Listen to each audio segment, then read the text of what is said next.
Hey folks, I have no audio coming through at all, so I apologize. I could see you all looking at me right now. I'm assuming you're probably asking for me to say something. So, Gretchen, I sent you an email. I was hoping we could resolve this. I don't know if it's me or the speaker system or something. No, sir, Ryan. This is Dr. Brown. I also cannot hear, I can hear you perfectly well, though. and I can hear you just as clear. Excellent.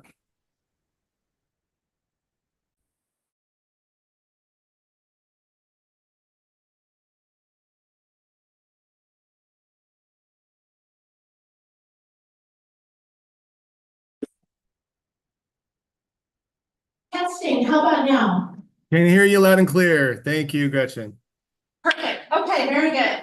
Okay, one other side note is I'm anticipating Elizabeth to arrive and my aim would be to pause and help her to her seat next to David. If someone else sees her before, uh-oh.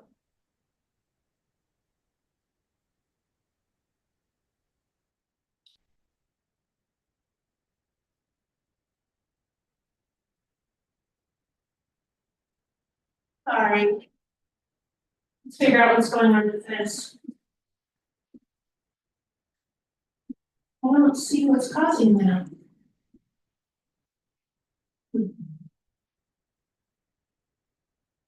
Oh, perfect. Elizabeth, can I ask you to join next to David? Gretchen, since people couldn't hear, do you want me to read the purpose again? Yes, and I'll troubleshoot. We're having a double audio though. Give me just a sec to see if I can't find that.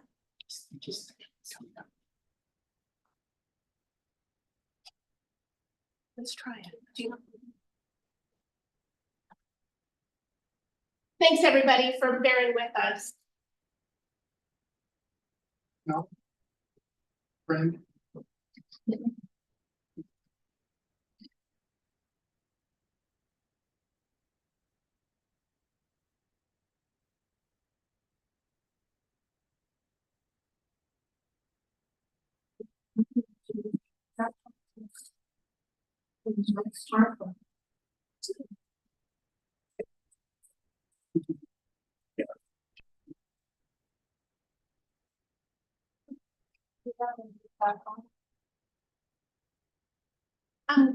So we have a theory that it relates to this camera here running because it's coming out of here and maybe that shouldn't be happening.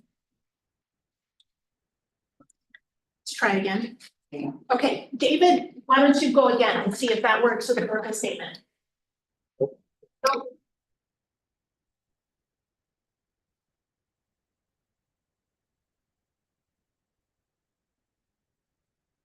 you think we need to mute the city manager? Because we have the sleep chambers. Oh. The manager. Can you mute the city managers? This is the box, the city manager's box. I wonder if that's a good. Okay, that's already muted. No, the one on the actual Zoom, see how it's highlighted right now?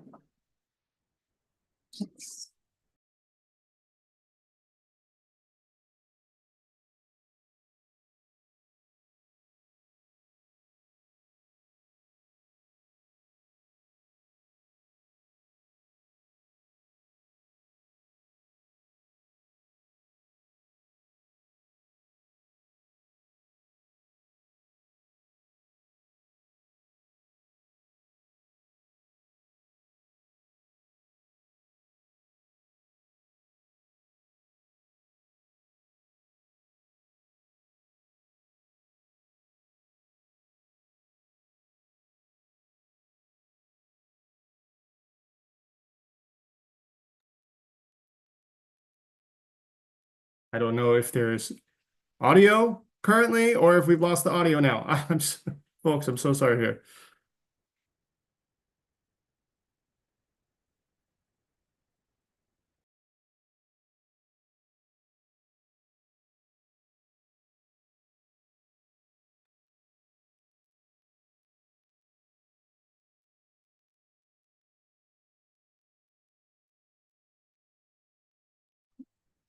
My troubleshooter is gone home for the day.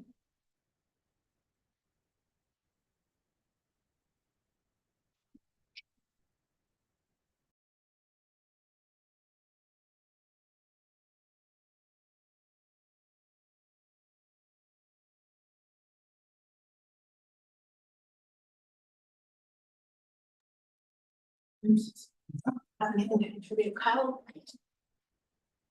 Grant had that question. Muting the council chamber, all this will make a difference. I think that was.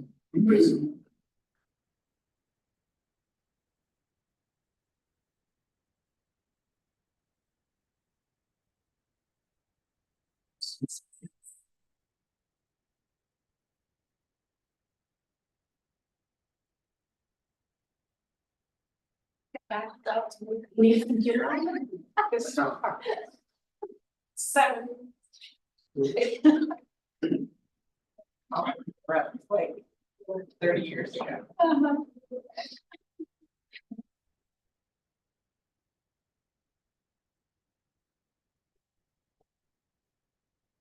Okay, but at least then they can hear us. I'll see if they. Ryan, Yep, can you hear me now? sure can. Ryan, can you hear me now? Yes, can you hear me? Okay, great. I'm not gonna be able to hear you very well, but at least we know that our audio is going out. Yes, And if you want to speak, maybe wave your hand and we'll leave you in. sure. Great, Okay. thank you. Okay. Yeah. Only if I turn up something, but when I do, then we get a double audio. So I'm gonna keep you on quiet and have you wave me when I talk. Thank you. Okay, if you want to reread purpose, you're welcome to. And Elizabeth, welcome. Okay, good evening. Sorry about the technical difficulties tonight. We've already done introductions. Today is, this is the Community Police Review Board. Today is Tuesday, October 8th, 2024. I'm going to go over the purpose of the Police Review Board. The mission of the Community Police Review Board is to provide the Salem community with an objective, unbiased, citizen-based, accessible process for review of complaints against the police department and police officers, and to provide the Salem community with information regarding the accountability of the police department in a way that builds trust and enhances communication between the police and all members of the community. To this end, the board advocates fairness, respect for all individuals, accountability of public employees, equal access to a forum, and open communications of concerns. We have changed the agenda a little bit so we can have a request for a case review first. We have received a request for review. Please know our bylaws indicate that we cannot receive public comment on any pending request for review. Therefore, we will not be hearing public comment this evening. Our job today will be to hear the request as written and the status of the complaint from Gretchen. Then we will evaluate whether to schedule this case for review based upon the 4 factors in the bylaws. The reasons to deny a request are not jurisdiction over the subject matter. An example of that would be not within the city limits. Not timely filed. People have 90 days to request a review after hearing from the professional standards unit. Number 3 is so clearly without merit that no reasonable person could sustain the finding. And number 4, repetitive and previously reviewed.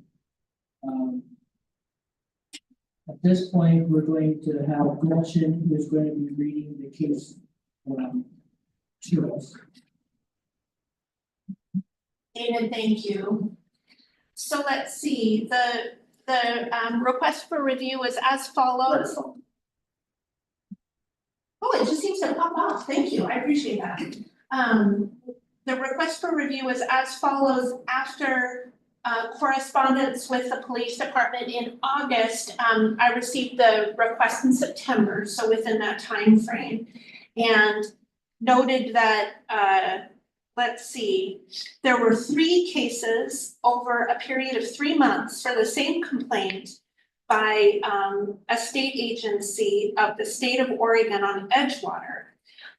Just to let you know, in this period, interacted with 3 2-man patrol cars. All 3 times, police, no one ever let me know the body cams were on. I had to ask, but the police are required that, must inform citizens. In the first interaction, the agency had called security and security had called police. And the 2 officers, security explained, and I explained, asked if I had to leave and was given the answer of no. The second interaction with 2 officers, security explained, I explained, officer ended up calling Polk County District Attorney Office supposedly.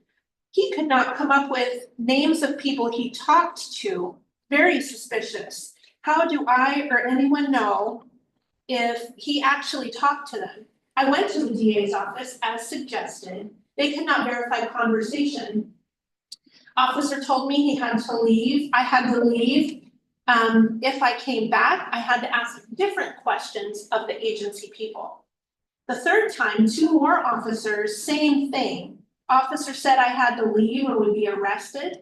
Told him, got instructions for the DA's office that I could come back if I asked different question, which I did. Officer had intention of letting me stay, said leave or be arrested, then started counting each time I asked, and so I left. Basics is, I went to this office to get answers to questions to their code. They gave me an email contact who answered 1 out of 3 questions. When I no longer could get an answer and they specifically said they answered all, I started going in. At the last 3 interactions, I specifically gave them notes as to not cause a disturbance, but that was not good enough. They continued to call security and police. The law allows me to be at public offices during normal business hours, which I always did. Salem police had no justification to trespass me. Also, be aware, Gretchen kept telling me that a letter was coming for almost 2 weeks, then let me know she was wrong and a letter only came under certain circumstances, but did not elaborate, so kept looking and waiting. Check body cam footage. It will verify most of what I'm saying. The next question is, what is the desired outcome of the request for review? Number 1, reprimand officers and apology. Number 2, let them know they were wrong in trying to trespass me. Number 3, disciplinary action for not informing of body cam use. The last question is to state the reason for requesting a review, not getting satisfactory answers from police or answers that make sense, and not changing 3 times. No paperwork to their so-called facts. So that completes the written request for review. I checked in with Salem Police Department, who let me know that the person was contacted by the Professional Standards Unit on September 9th. And after reviewing each report, body-worn cameras, and a phone conversation, the complaint was closed at intake. The incident was documented and closed under an internal case number as a citizen contact. Complaints which arise from misunderstanding police policy, procedures, and tactics, or from a lack of information about the actions by employees that are clearly within policy may be resolved at intake and appropriately documented. So David, I take it back to you on the 4 criteria to evaluate whether to accept their request. So the first criteria is not jurisdiction over the subject matter. So I guess on that one is, you said this is a state agency? Well, the location was state agency, but the police about which the complaint is Salem Police Department. So it is our jurisdiction.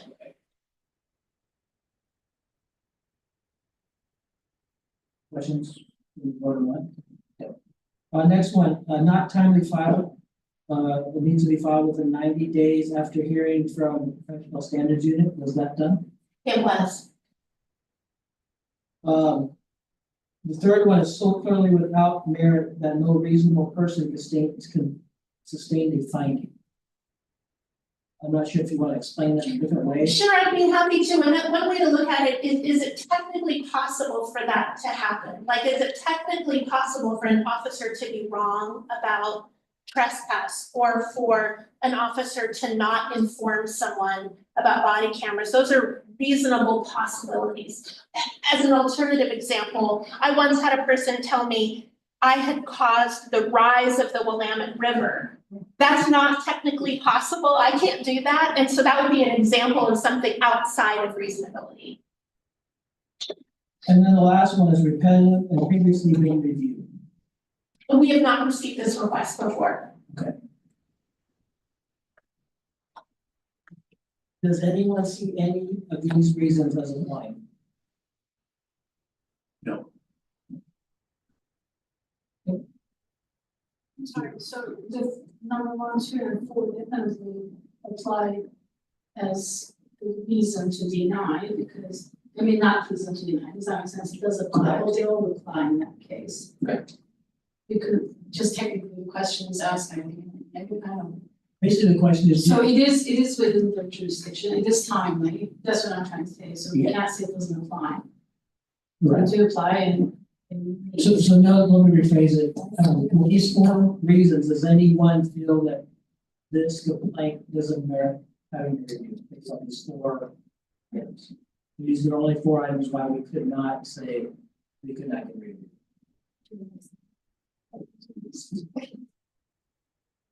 So everybody's saying no to. Well, it's So- We were saying that none of these apply, so therefore we'll use it. Any questions? No, okay. Is there a motion to approve scheduling this case for review? I motion to approve scheduling the case for review. Is there- second. Is there any further discussion? Seeing no further discussion, all in favor of moving this to this case to for a review? All in favor? I. Anyone opposed? Anyone abstain? Okay, motion carries. Gretchen, I don't know how you're gonna go back about, scheduling this. Thank you. Yeah, a couple quick notes. We'll need a little bit of time for each group to prepare. And materials need to be provided in advance to parties. And so looking at the timeline and what's required in our bylaws, I wanted to suggest the first week of December as when we could schedule that case review. And I'll ask quickly about 2 dates, and if they don't work, then I'm not gonna bother you and I'm gonna send you a poll to schedule instead. But my first is, would Tuesday, December 3rd look like it would work for the board? Oh, we can't do that. Wednesday, happy birthday in advance, and Wednesday, December 4th is my second idea. I mean, if the 3rd is the only time most people, I'll be here, somebody can make cake. Wednesday works for me. Wednesday works for me. Wednesday works for me too. I can do Wednesday too. Copy. Okay, well then, that's what we'll plan on. You let me know if something's incorrect, and we'll plan on that. And thank you. And a few reminders for those of you. Gretchen, with regards to availability, do you know how long these reviews typically are scheduled to last? Typically, maybe 2 hours would be a reasonable estimate. Yeah, thanks, Fran. Just a reminder, if you haven't yet completed a ride-along, that's a requirement. And also, if you haven't yet submitted your oath of office, that will be a requirement before participating. But thank you, David, that's all I've got on that. Did you want to check with Sugar's on Zoom to make sure they can also attend? Ryan, I'm gonna ask you I saw you came off mute, but we missed you. If you can come off mute. I'm sorry, I missed that what are you asking for me? Wednesday, December 4th, could that Oh, work? Yeah, I'm so sorry. Nobody heard me. Yes, that date works for me just fine. Copy that. Thank you so much. Absolutely. We're good.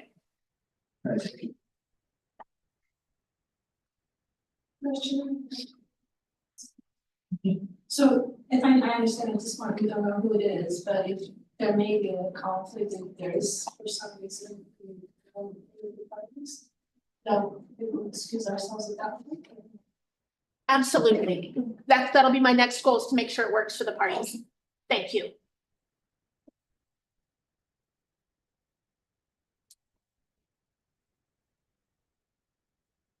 Okay, next we're gonna have our city manager, Chief Staley.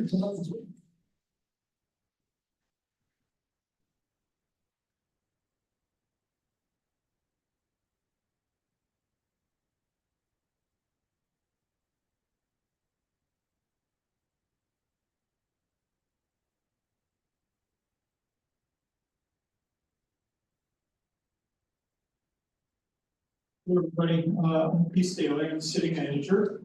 I've been Salem city manager for a little over 2 years now.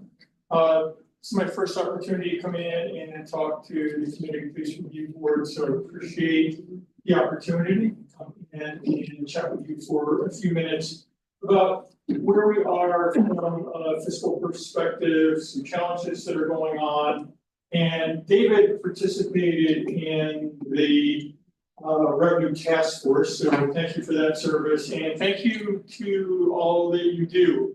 I appreciated that you read the purpose of the Community Police Review Board, and building trust in our community and with our community members is essential. It's essential for good governance, it's essential for doing the work that we do, and it's essential for the support we need to continue to do this work. Whether it's law enforcement, police, fire, parks, recreation, libraries, or any other service that's funded through the general fund, it's necessary that we have the trust of the community and support the community in order to do that work. So thank you for that and for helping me do the work of the city. I wanted to spend just a few minutes this evening on a dozen slides, so you can count them down, and talk to you a little bit about where we are from a revenue perspective and some of the challenges that we're facing. I think it's important that we all understand where we are right now. We have some very difficult decisions ahead of us, whether or not to ask the community for additional funding. If not, then what are we going to do from a budget perspective as far as reducing services to meet our budgetary limitations? And for those of you who were involved in the budget or paid attention to the budget last year, you'll remember that there was some back and forth in regards to pulling some dollars out of savings and using them to offset some impacts to the library. So it's kind of a one-time thing. We pull money out of savings once. If you spend it, that is, leaves you without a lot of options going forward. So so we have some very good questions ahead of us, and we started down the path. I made a presentation to the city council on August 19th, went through about 40 slides and spent a couple hours talking to them about where we are in next steps. And they also authorized us to proceed with community polling, which is underway right now, and to start the process of engaging in community education and outreach, this is part of that work. You are an important part of our community engagement efforts in that you are a member of a city board and commission, and I'll spend a little bit more time on that in a moment.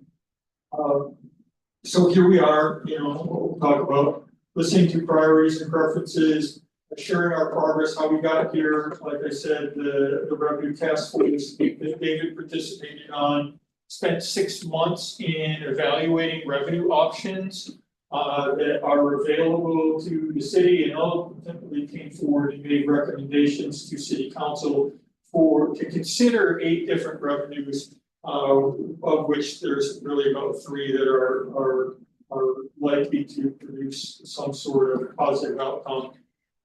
As I mentioned, we're polling the community right now for priorities. We've hired a polling company, DHM, to phone up 400 voters within the city of Salem so that we understand what voters are likely and how they're likely to respond if we put a revenue measure on the ballot. We also are hiring a firm to come in and validate our financial forecast every year in advance of starting the budget process. We're literally kicking off the budget process. We do a 5-year financial forecast that projects our expenses and our revenues for the next 5 years. They, of course, need to line up. So we project that they are going to line up. But it helps us identify where the gaps are going to be and start thinking about what strategies we can employ, including reductions in services and savings, cost-cutting measures, and the like, to get more efficient. Just today, I was meeting with the fleet director, and we were talking about reducing the size of our fleet because we have some vehicles that are used infrequently. So we're taking literally 30 vehicles out of our fleet so we can reduce the costs associated with vehicle maintenance and the like. So October 21st is the next sort of big community engagement session, and that is with City Council at a work session where we're going to be presenting the results of the community poll. So you're welcome to tune into that. And then we're kicking the budget committee off early this year. Normally, we don't kick the budget committee off until January when we present the financial forecast. But this year, given the gravity of the situation and the decisions that we need to make, we're kicking the budget process off early this year with a budget committee meeting on October 30th, and again on November 13th to start that conversation with the community, with the budget committee. So I'm not sure how familiar you are with measures 5 and 50. I wasn't a resident of the state of Oregon in the 1990s. I lived in Florida in the 1990s, so long pilgrimage to get here. But like many states, California, Washington included, local initiatives were approved that changed the way ad valorem taxes were collected. And the slide here just illustrates what the impact from a revenue perspective is. Had that measure not gone into effect, this house that was valued at $100,000 back in 1990 would be valued at $347,000 and would yield $3,470 in taxes. That same house under measures 5 and 50 yields $1,870 in taxes, because measure 5 and 50 says that the assessed valuation can only go up at 3% per year, and of course your market value can go up significantly more than that. And the measure had the intent of limiting the growth of ad valorem taxes, and it was successful. And as a result of that, it's also limited our ability to respond to things like inflation and changing public employee retirement system responsibilities and growing labor costs that may be growing faster than inflation or above the 3% inflation. So one other thing I want to point out is that this isn't a problem that's unique to Salem. You know, we've had some people say, "Oh, it's mismanagement and it's this and that." That's not the case. Salem is a well-managed city that takes its fiduciary responsibilities very seriously.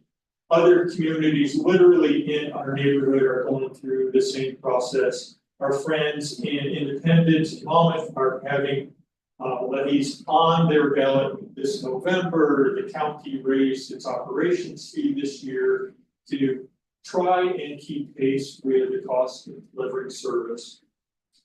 Stay tuned, we'll see what happens in November across the river. Somebody said they were from Polk Town. Yeah, see what happens over there. So just a quick snapshot of our budget. And as you can see here, the lion's share of, these are all of our revenues. We're anticipating $176 million in revenues, and that sounds like an awful lot of money until you realize that it costs about $50,000 a day to run the city. So, you know, $176,000 goes by pretty quickly. But $86 million of that $176 million is our ad valorem tax receipts, our tax receipts, our property tax receipts. So you can see it makes up a significant portion of the budget. So that's why we spent time talking about it. General fund provides for our friends from the police department, fire department, parks recreation, Center 50+ operations, and many other services and programs within the city, including a portion of my salary and a portion of HR and IT, all those other things that we provide here. Here is a more complete list that details out how that $190 million in expenses is allocated out to the various departments and expenses associated with the city's operations. People often question, you know, do we have a focus on police and fire? Yes. $113 million of this $190 million budget is for public safety, directly related to police and fire. 60% of our budget is directly related to police and fire. So yes, we do have a focus on that, those very core services. People also often ask, what cuts have you taken? And this is just from the last couple of years here. $1.5 million from the 2025 budget, including $278,000 from parks operation. Social service grants were eliminated to the tune of $400,000. Special program outreach team, $625,000. That's homeless response. So we literally have no general fund dollars going to homeless response. Obviously, our police force and our fire department respond to situations in our community related to homelessness, but we consider that to be more of an indirect expense. You can see here, you know, the other reductions that we took to Center 50+ and our youth development program, which we were able to reallocate some dollars from our opioid settlement, which is sort of an ongoing, at least for the next 10 years, we get about $500,000 a year for opioid settlements. We're able to use some of those dollars to fund that program.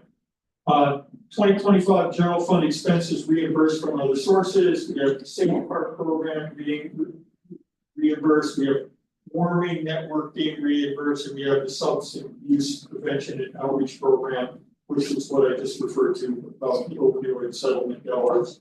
And then moving down the list here in 2025, one-time reductions. We also looked at, okay, what can we do to further reduce our budget impact from 2025?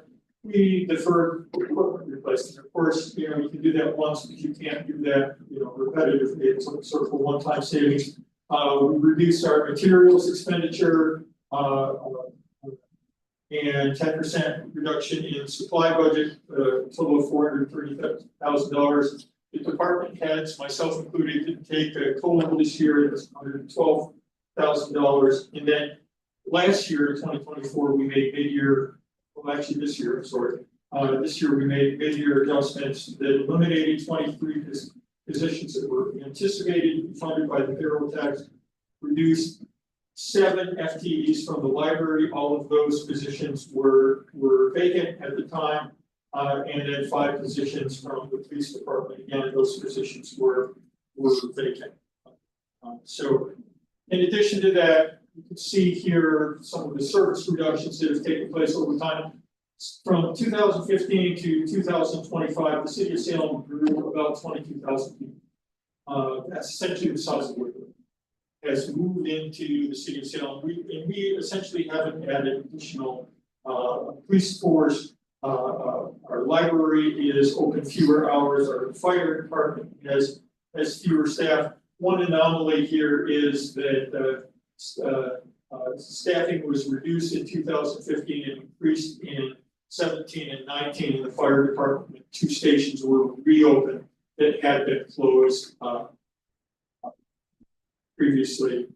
So you can see here though that our service levels have been in decline over time. So going back to our revenue task force and what they recommended, they met for 6 months in this room.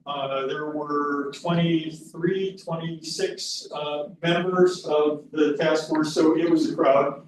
And they represented a broad spectrum of our community, from a very liberal perspectives to very conservative perspectives, and they came to conclusions and consensus and recommended the following 8 different potential revenue sources for city council to consider: business licenses and fees, franchise fee increases, urban renewal increase, and frozen base. I can explain that if you need. Local option property tax, personal income tax, payment in lieu of taxes, county, state, and federal, and intergovernmental agreements in tax reform and restructuring. So of those 8 different potential revenue options, 3 really are viable in the near term. Franchise fees, that's something that the city council can it's within their discretion to change those up to some limits.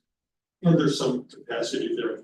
Local option property tax levy, that's what we often see on our tax bill, and we often see on our ballots is a request to either maintain or continue a levy or to add a levy to the property tax. We can't do that unilaterally. It requires the consent of the voters. So we have to put a ballot measure on the ballot and accept the consent to that. And then the other one that's highlighted there is payment in lieu of taxes. And that basically means going to the state legislature and getting them to agree to give us money. I was the assistant city manager in Olympia, Washington. And while I was there, we negotiated an interlocal agreement with the state of Washington to provide an annual payment to the city to pay for the cost of delivering fire service to the Capitol campus, and emergency response service to the Capitol campus.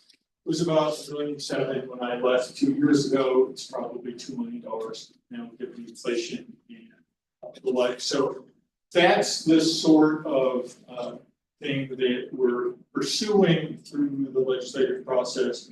I guess no surprise, the state is not simply, willing to just hand over the checkbook to us. There's a process, and we have to convince the legislature, and the governor has said she is supportive of it, but needs a bill in order to sign it. So we're moving in that direction. So just to highlight where we are from a fiscal perspective, of course, we're in FY25. But starts on July 1st of 2024 and runs to June 30th of 2025. So we're in the midst of that this year's adopted budget. And we use fund balance this year. We're planning on using fund balance. We started the year with about $32 million in fund balance. We're probably end the year below $30 million, and that is predicted and to continue to decline and to decline more quickly as we go forward because first rates are changing. We're continually negotiating and renegotiating union contracts, and as a result of inflation and other pressures, just responding to the local job market, we continue to try and be competitive in what we pay our employees, and that's generally outstripped what our 3% return on our ad valorem taxes is giving us. So it creates a situation where we're going to either need additional revenues or we're going to have to reduce expenses. And when you talk about the services that we deliver in the general fund, police, fire, parks, recreation, library, Center 50 plus, those are human resource intensive services. That's not, fancy equipment like over at the wastewater treatment plant where we've got $1 billion in the ground and hundreds of $1 million in capital improvements. It's firefighters, it's police officers, it's parks and recreation employees, it's librarians, it's the humans that make the system work. Is ultimately where those costs would lie. So the city of Gresham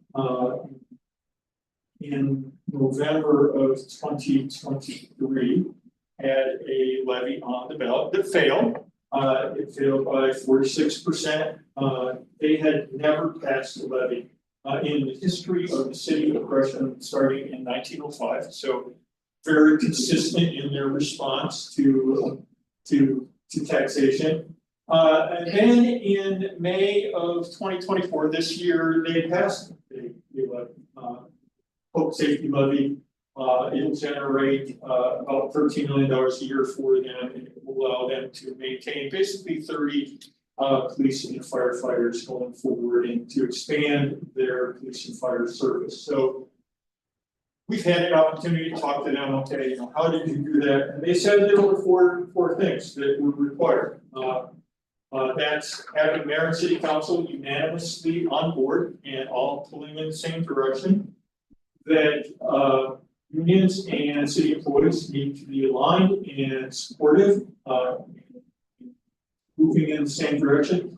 Boards and commissions, here we are, with the police review board. Boards and commissions need to be on board. And finally, our community organizations like the Chamber of Commerce and the Home Builders and Contractors Association and the Local Realtors Association, all of the other associations within the community.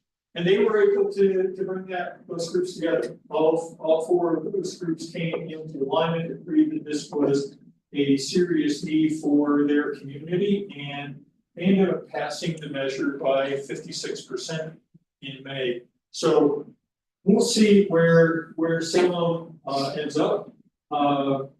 We've got a long way to go here. If we were going to have a measure on the ballot in May, we would need to make a decision early in 2025. Of course, we know that we're going to have a new city council in 2025 and a new mayor starting on January 13th. So there's lots of decision making and lots of flux in the system. So I'm not confident that we will end up with a measure on the ballot for May. And then, of course, not only do you have to have a measure on the ballot, it also has to pass. It at least 50% of the vote plus one. So that's another question. So we've got a lot of work to do, but I thought it was important that we start the conversation with our boards and commissions and bring them up to speed about where we are and how we're moving forward, and what's sort of driving this. Hopefully, these two slides help you understand where we are, and I'm happy to answer any questions that you have where we are. So happy to thank you again, and let you get on with your. Are there any questions? Yeah, you said that we have about 60% of our budget towards public safety. How does that compare with some of the other cities that are similar to ours? That's pretty similar. It's pretty consistent, really, when you look across the state. Maybe a little higher, maybe a little lower, but again, for cities our size, like McKean, for example, they have, their budget's very similar to ours, except that it's not. They do have a payroll tax that they adopted, and they have 300 more employees than we do, so it's not necessarily apples to apples. We have about 1,400 employees in total. They have 1,732 plus or minus. So they got more employees in their force. So it's hard to say it's apples to apples. Also, you mentioned the daily cost for the city. I didn't catch that. What's the daily cost for the city again? It costs about $50,000 a day to run the city. 190 million divided by 365. About $50,000 a day. So, And my last question here, Sure. With the new city council committee, new mayor, I know you said you're not confident about May. Is there something that we could do that could support that to go on the ballot? Sure, continuing to reach out to your counselors and to your neighbors and to continue to help educate our community about needs. And develop what would appear to be the community momentum, the four groups that was going to, in order to build a community consensus, we're going to have to start with commissions, unions, community groups saying, and city council saying, this is where we need to go. So when we see that sort of groundswell of support, then we can start the conversation with the community specifically around what we need in order to do this. The polling that we're doing, we're asking the community about $1 per thousand or $1.50 per thousand. The $1.50 raises around $21 million. $1 raises about 13 million. So $21 million certainly would close our gap. It would allow us to do some expansion of service, police, fire, for example, libraries. Having the library open 7 days a week, now open 5 days a week. So there's opportunities to expand service there. So Thank you. yeah, you're welcome. Thanks for having me. I appreciate I it. have a mini question. Sure. since You brought it up. So how many of the council positions are, I guess, not rerunning or up for change? We will have 3 new counselors starting in January, and we'll have a new mayor who is there in seat 6, coming out of Ward 6. And yes, right. And her seat will be vacant when she takes the mayor's position. So there'll have to be an election for Ward 6 that will be taking place in May. So yeah, stay tuned. We've got a lot going on, so we'll literally have, by the end of June, we'll have 4 new counselors on board. Yeah. Cool. I have one other quick Sure. question. I know that, well, I don't know all the details, but it's my understanding that there has been some discussion about the state of Oregon paying or increasing what they pay the city for use of their Capitol buildings. We do have police and fire that respond. Have we considered adjusting how much the state pays Salem or the city for its services, water, sewer, all that kind of stuff? Well, the state pays the going rate for water and sewer, so we, just like all of you, if you receive a utility bill, they receive a utility bill as well. What they don't pay is they don't get a tax bill. They don't get that, either paid through their mortgage or however you pay your ad valorem property taxes. They're exempt. So the payment in lieu of taxes that I spoke about and that the revenue task force recommended to city council is that conversation of going to the state and saying, hey, really what's favored here is that you would reimburse the city for the cost of providing. We do back them up from a law enforcement perspective, and they don't have a fire department. So when there's a medical emergency or a fire response necessary on the Capitol campus, it's 100% the city of Salem. And we are not reimbursed for that in any way. I understand that once upon a time, they bought us a fire truck. But it's literally like that truck's been retired for a long, long time. So, yeah.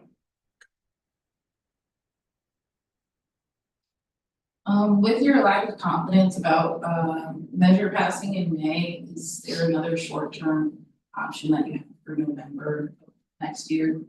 Sure, you know, you can, and I'm just not confident whether or not we're gonna be ready in May. I'm not, we haven't got the polling numbers yet, so there's a lot of unknowns. I don't know who's gonna be, what counselors are going to say in January, so there's just a lot of unknowns.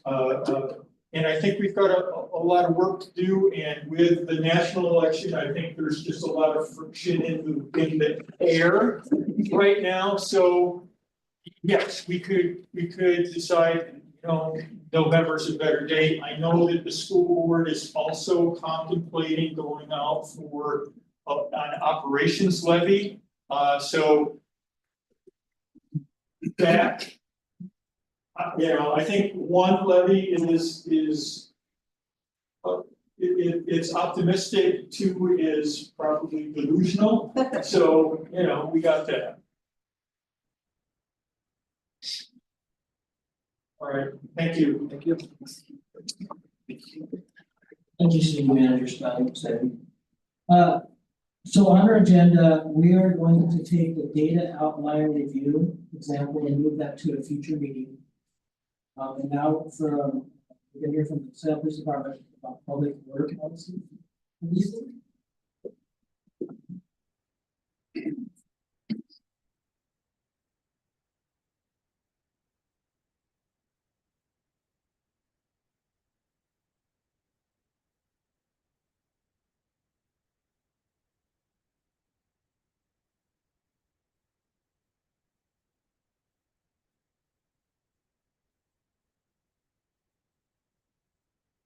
Hi, good evening. My name is Lance Stevie. I'm a lieutenant with Salem Police. I've had the good fortune of working with you guys for the last 4 years in professional standards. And one of my additional responsibilities is I'm the lieutenant in charge of the Salem Police Department's mobile response team. So what the mobile response team is essentially a public order policing team. So I'll kind of get into what that means.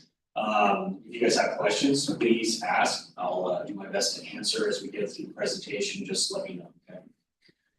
So really, what is your understanding of public order policing, right? So I grew up in the, believe it or not, 70s or 80s, 90s, okay? So kind of post-Vietnam War.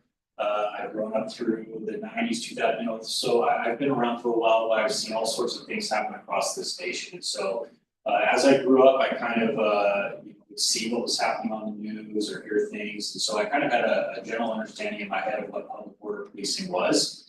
But that's one of the main reasons I want to talk to you guys today is it encompasses so much more than what we really see on the news. Okay, so public order policing, it's really a city event, sometimes a county event, right? So whenever there's demonstrations or protests or just generally a large crowd of people, right? That could be a holiday event, it could be the World Beat Festival as an example. There's a large group of people that come together, and that's essentially public order policing, right? It's a city approach to how public works is used, how the traffic congestion happens, how police response to events occur.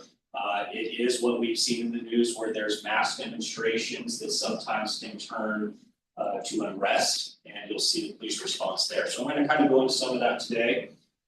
So Salem Police Mobile Response Team has 30 members on its team. It is the largest single entity within the department as a unit. We have 1 lieutenant, 2 sergeants, 2 assistant team leaders, two assistant team leaders. We have 4 grenadiers. Those are people that would have munitions. And we have 24 line officers. In addition to that response, we can add personnel to that team. Whether that's the use of the traffic control folks or our community action folks. And so we can grow that team to really the size that we need it to be for an event. We have 2 full squads, Alpha Squad and Bravo Squad. With some gear that we have attached to our team, we have 2 full-size trucks assigned to our team with rails. So those rails are attached to 2 1-ton trucks that can actually transport officers out to a location. And then we have 2 reaction force vans. These are also smaller vans that we can put a smaller number of officers to, that it's more mobile, that we can get to a location quick. We have 20 bicycles. A lot of times you'll see officers deploying on bicycles. They're part of this team. Each officer is equipped with gear that they would need in any sort of crowd demonstration event, should there be civil unrest, and that's a helmet, gas mask. Zion gear is gear that they wear under their uniform. You can't see it, but it provides a layer of protection to them. They carry a long baton and they have other protective gear. So every officer assigned to this team has to go through a basic crowd control week-long course where they kind of get brought up to speed on nationwide case law, on how operations are conducted, what crowd management is, what crowd control is. They go through many classes. In addition to that, the Salem Police Department trains 80 hours a year for this team. Okay, so they get a substantial amount of training associated with public order. Our grenadiers, the ones I talked about that carry munitions, the actual munitions that can be used, they go through an annual certification annually, and then every officer that rides a bike goes through what's called an IMBA certification course. So these officers do have a lot of training that they go through, and it's consistently maintained year after year. This is a picture of not the full team, but the majority of the team is on this picture on our last training. This team is made up of the department, right? So it's very diverse. It's made up of men and women. And it's got all ethnicities, a large portion where our department represents ethnicity wise with this team. I'm just going to show some quick pictures. This is kind of the truck I talked about that has the rails that would transport these officers out to a location. This is kind of it shows one of the weapons that one of our grenadiers would carry. You'll notice that it's yellow. The reason that is you don't want it to be mistaken for a real weapon, so they want to know that's what they're carrying, and that would carry some pepperball munitions or various types that we use. Again, this is an example of where the truck would deploy a group of officers, and then they can quickly step off this vehicle to form a line, and then that truck is equipped to make announcements. So I'll get into this in a little bit, but it's really incumbent that we are communicating to an event what is happening and what we need people to do, and that we're doing that. It's actually a part of House bills and ordinances for us to do so. Again, just another picture of them kind of getting into a line formation. And so why do people protest and demonstrate? Okay, it has been happening since the dawn of time, right? There are all sorts of reasons people protest. And to touch on that, the vast majority, the overwhelming majority of people who demonstrate and protest, it is peaceful. So again, environmental concerns, religious differences, it could be economic, it could be social injustice, ethnic differences, globalization, disasters, weather, wars, politics, sports, we've seen it all. In London, as an example, sports protest is a huge thing, right? Football is a big thing there, and they have large groups of people that can congregate, and for one team or the other, maybe the group gets upset, they see things happening. So that happens here as well. So the types of protests that our team can respond to would be peaceful demonstrations, okay? Over the last 20 years, we have the state capitol here. So we see a lot of peaceful demonstrations occurring in front of the capitol for all sorts of reasons. The team for the Salem Police Department, their main goal is to protect the rights of the involved in the public, right? We have our constitution, and that is the goal, is to protect the rights of the people and make sure everybody can demonstrate and protest safely. There are passive resistance, okay, this might be, as an example, a group of people decide that they are going to sit down on a roadway and block traffic, right? This happens, we've seen it recently in Eugene where they blocked the freeway. And so really our response there is to separate the groups and remove the involved. I'm gonna talk a little bit about removing the involved here in a little bit. Because again, remember what I said, the vast majority of people that are demonstrating are doing so peacefully, and it's a small group often that kind of breaks away or that is causing legal acts that we have to deal with, and that's what I mean by removing the involved. We have civil disturbance, okay, that is a capital takeover event, right? That is something where buildings are being destroyed or laws are being broken. And our main priority there is to restore order and protect life and property. Okay, protect life, that's the number one goal, but restore order in a civil disturbance. An impromptu disturbance is something that maybe happens quickly, and the patrol officers are the ones getting there first. It's not like a known event that we knew to prepare for. And patrol officers are going to get there, and just so you understand, the mobile response team there, generally patrol officers, right? So this is a secondary duty for them, so they're kind of intermixed on every shift we have. And as they arrive to a scene, they can take a look at what's going on, call in additional resources if needed, or if they can simply solve the problem there, they can solve the problem or engage what's actually happening because they have the training to do so. So a little bit of a fun fact, the first recorded protest in the United States was in 1688. Okay, so Quakers from Germantown, Pennsylvania, they believe that you want to do good to others as you want done to you. Did I get that right? Yeah, it's close. And so they marched down to the local area there to protest slavery, and they had come with a essentially a petition to end slavery in Pennsylvania in 1688, and that was such a hot topic at the time, right, that no one wanted to vote again or for or against it, but they continued and continued and continued protesting. So that was the first recorded protest in the US. Here in the US, I mean, more recently, right, we all know of the protests that we've seen, but it goes back to 1786. And from Shays Rebellion to the Whiskey Rebellion, there's been anti-religious riots and protests, Watts, Los Angeles. More recently, the ones that we can remember, the Occupy movement in Portland in 2011, the Ferguson protests, the election cycle in 2016, and then the George Floyd protests in 2020. So after 2020 and kind of some of the protests nationwide, the state of Oregon adopted House Bill 4008. And so this really changed how law enforcement kind of responded to a lot of the events in Oregon. And I'm going to kind of go through these line by line so I can kind of explain how the Salem Police Department's response to these events occur.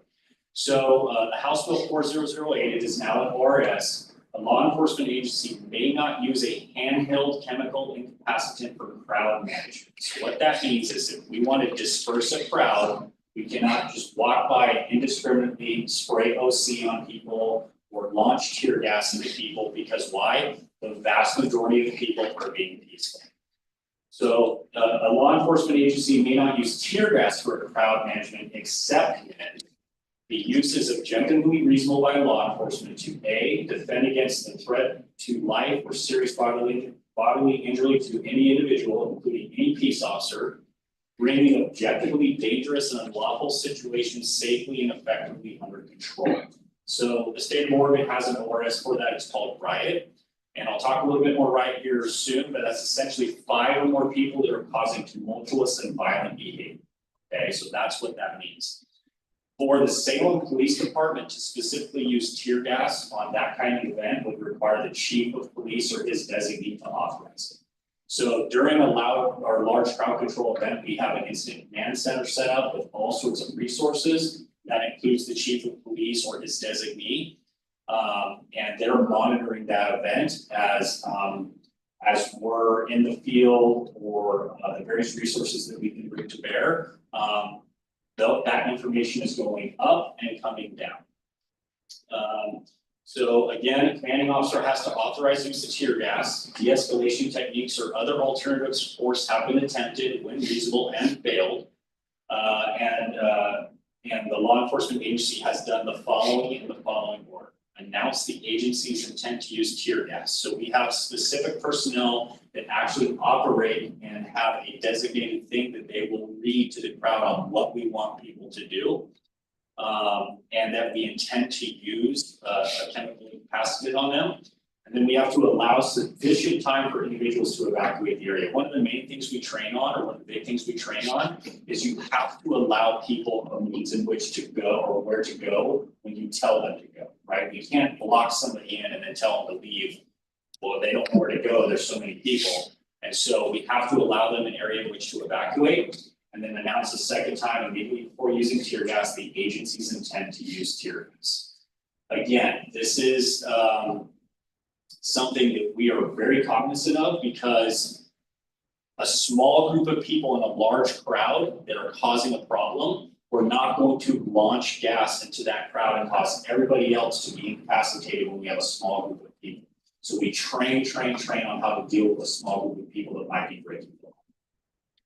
So continuation of the House bill, a law enforcement agency may not use kinetic impact projectile rounds for crowd management. It means I cannot indiscriminately, from the munitions I talked about earlier, fire into a crowd, right? It's a specific individual that might be causing the problem of breaking the law that we are going to focus on versus a crowd. The law enforcement agency may not discharge kinetic impact projectile in a manner that intentionally targets the head of a person except against an individual engaged in conduct otherwise justifying the use of deadly physical force by a peace officer. Meaning that if I were going to draw a firearm and I believed that there was a deadly physical force presence or I had to engage, then that might be a situation where we can see that occur. This section does not prohibit a law enforcement agency or a peace officer from using a handheld chemical incapacitant or kinetic impact projectile against an individual engaged in conduct otherwise justifying the use of physical force with those ORSs. That's the justification ORS. A law enforcement agency, when it is safe and possible to do so, shall minimize the incidental impact of the agency's use of handheld chemical capacitants, tear gas, and kinetic impact projectiles on bystanders, medical personnel, journalists, and other unintended targets. Again, we're focusing on not the problem and not the crowd.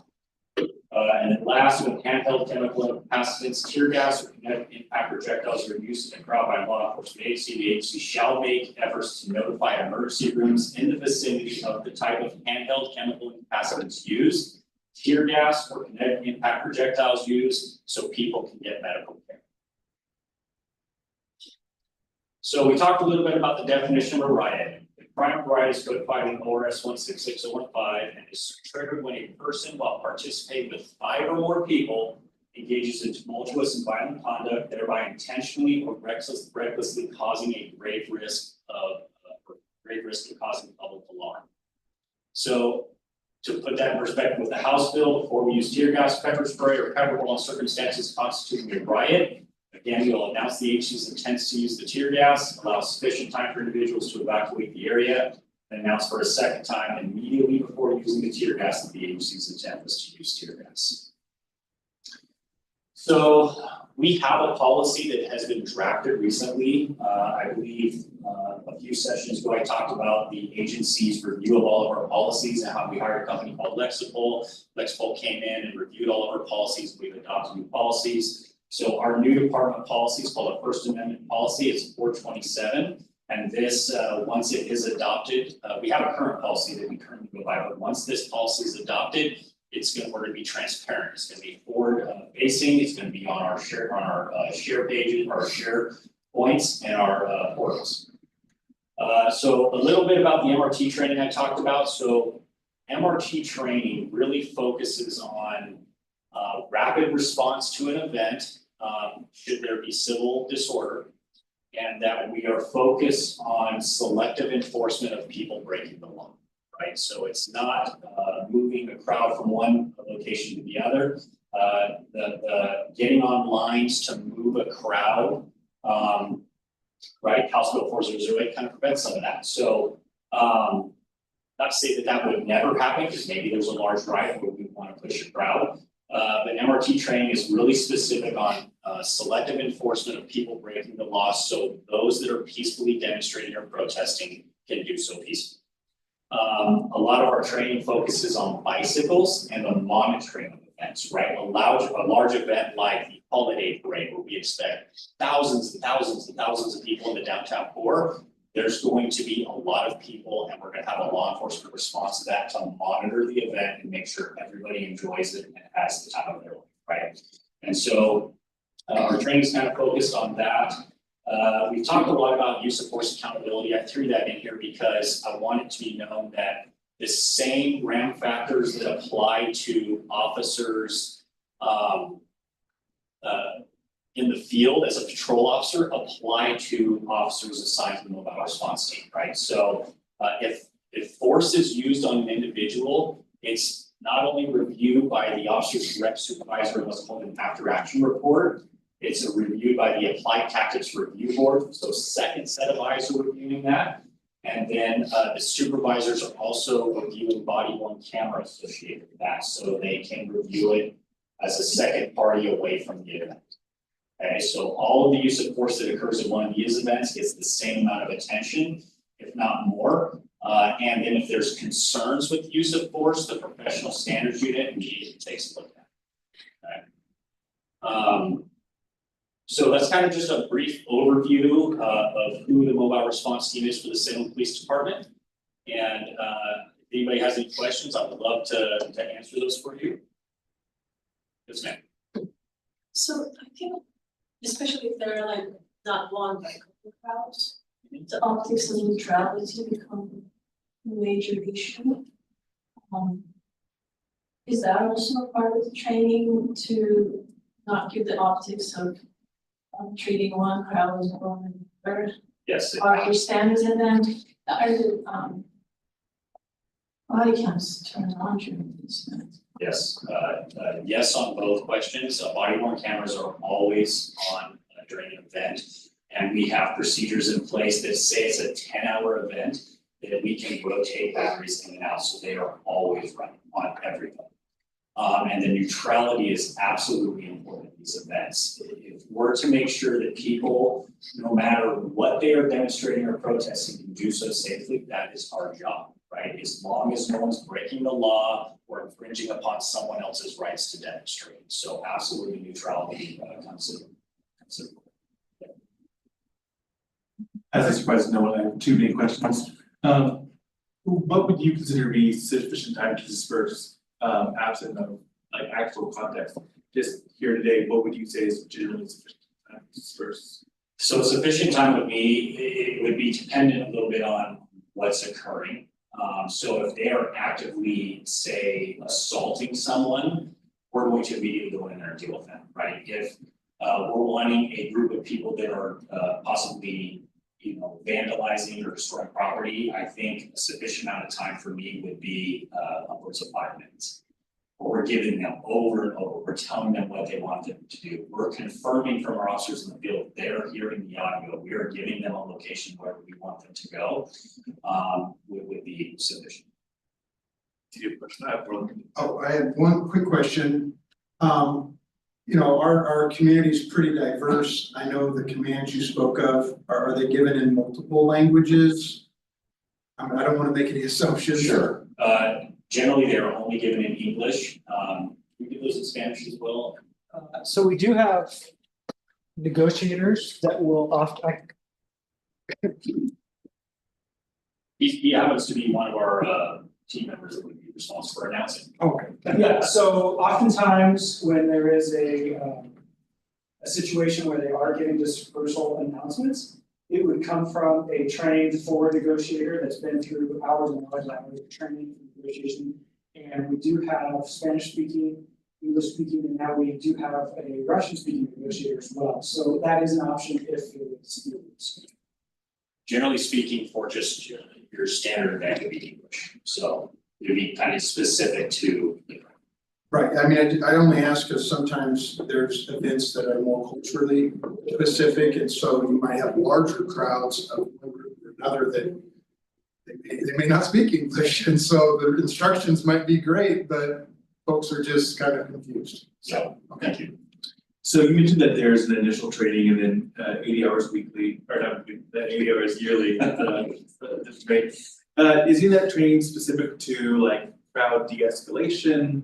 Is that training developed by us or is it developed by third parties? Can you tell us a little bit more about what that training looks like? Sure, so these officers go through federal training through FEMA.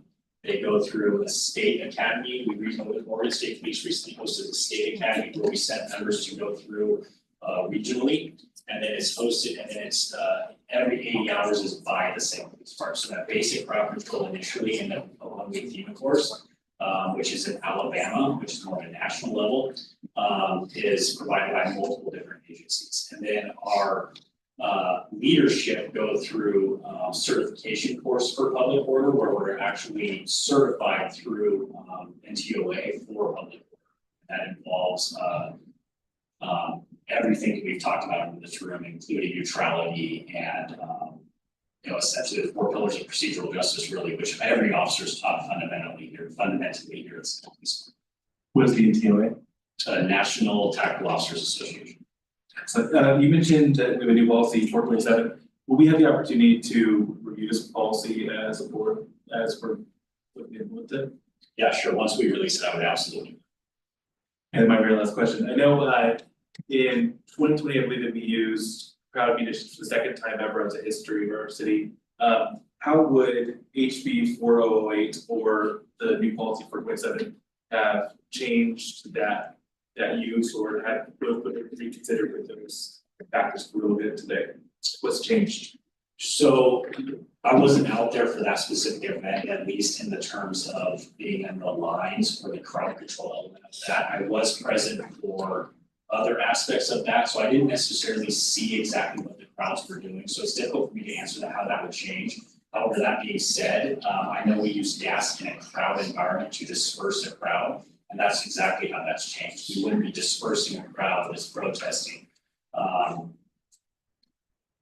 Absent knowledge that I may not know, so I didn't give those orders, so I don't know some of what was going on. But for a crowd dispersal, we would not do that. We would selectively enforce the laws for those who are breaking. Thank you.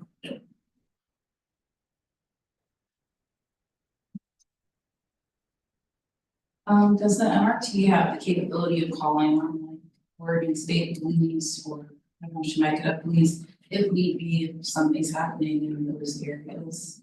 Absolutely. So we all cross-train, and we're all kind of here in Salem because the state capitol's there and the state police kind of monitor the capitol grounds. However, the Salem Police Department monitors Court Street, right? So we kind of all kind of intermix and we intertrain. And so 2020 as an example, there was thousands and thousands of people. So Salem Police Department had Marion County Sheriff's Office, Oregon State Police, all sorts of different resources come into bear and play that way, if it's a very large crowd, we need a significant amount of cops to safely deal with any problems that might arise. And then my other question for your policy 427, does the county have a similar policy or Oregon State Police that you guys know of? I know the Oregon State Police does have a policy concerning public order. Marion County, I'm not sure.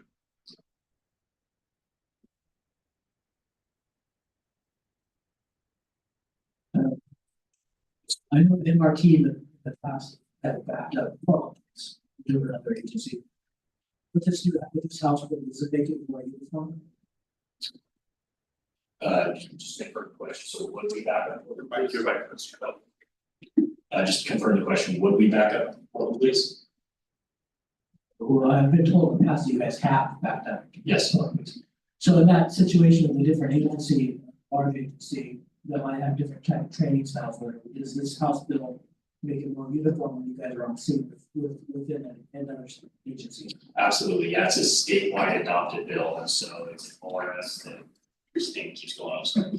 It's an ORS that is adopted statewide, so every law enforcement agency is mandated by the ordinance, so it's. Any other questions? And this information is all on your website? On about the mobile The response team? the public order policy will be shortly yet, we're still adopting all the Lexipol policies, and we're rolling them out every week. And that will be one policy that will be for this version. Sorry, I only asked because when I heard mobile response unit team, I was thinking of the mobile response unit that de-escalate situations with certain groups, you know, like our unsheltered, right? But it's not, so that's why I was asking, it'll be specified on the City of Salem website that this is not one of those, this is more for a riot situation. It's more for crowd management, I think is what I would say, but we certainly do focus on de-escalation, generally not with the homeless specifically, but I think HST is the unit that responds to homeless problems in the city of Salem, or shelter. So there was a different name for the team prior to this, right, close to crowd control tactical response or something, that is replacing that. Yeah, you've heard me use the word public order a lot, and I think that's probably the newer word, it has been the mobile response team since I For a got while.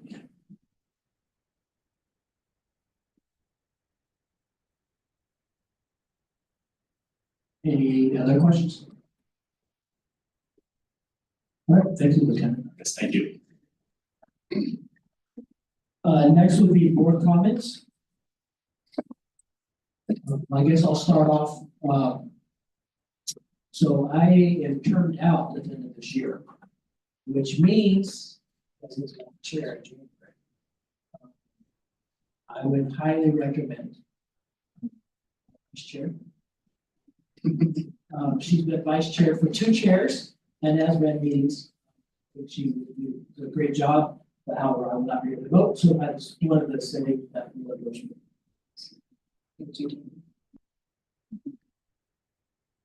Any other comments? However, I will be here for December 7th, or December 4th. I actually would like to give a positive comment to City of Salem Police Department. You know, you always hear about the negative things, it's always bad to you, so I do work as relief staff at the juvenile department, and I was really excited to see how a situation was handled. Otherwise, you know, there was a juvenile that came in who had pointed a gun at police officers. I'm sure you guys are aware of the situation, and I thought, geez, wow, the way they handled that situation and weren't reactionary. Because as you think, oh Jesus, kids pointed a gun at us and did more crisis intervention and talk the situation down instead of, you know, what you would think would happen automatically. So when I saw that outcome, I was like, geez, that's awesome to see it in action firsthand. And, you know, I would say hats down to the City of Salem.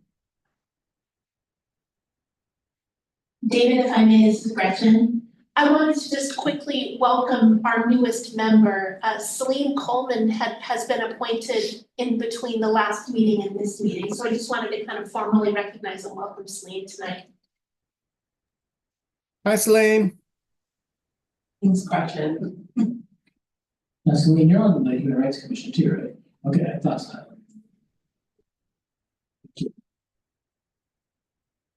I do have one additional comment.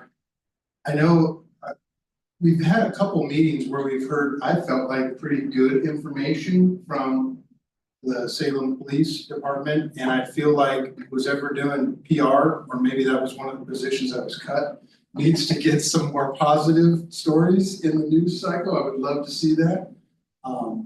Because we need to celebrate what we're doing well, so that people know that we're doing things good in the community. I agree. I will say real quick, I just want to thank Gretchen in advance for all the work she's about to put in for this hearing. I imagine that this is a significant increase to your workload over the next couple of months. So thank you for all of that. Doesn't go unnoticed. It's my pleasure, and thank you all for your patience with the audio challenges tonight.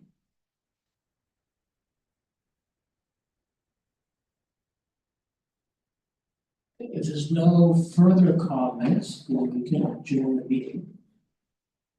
Okay, no further comments.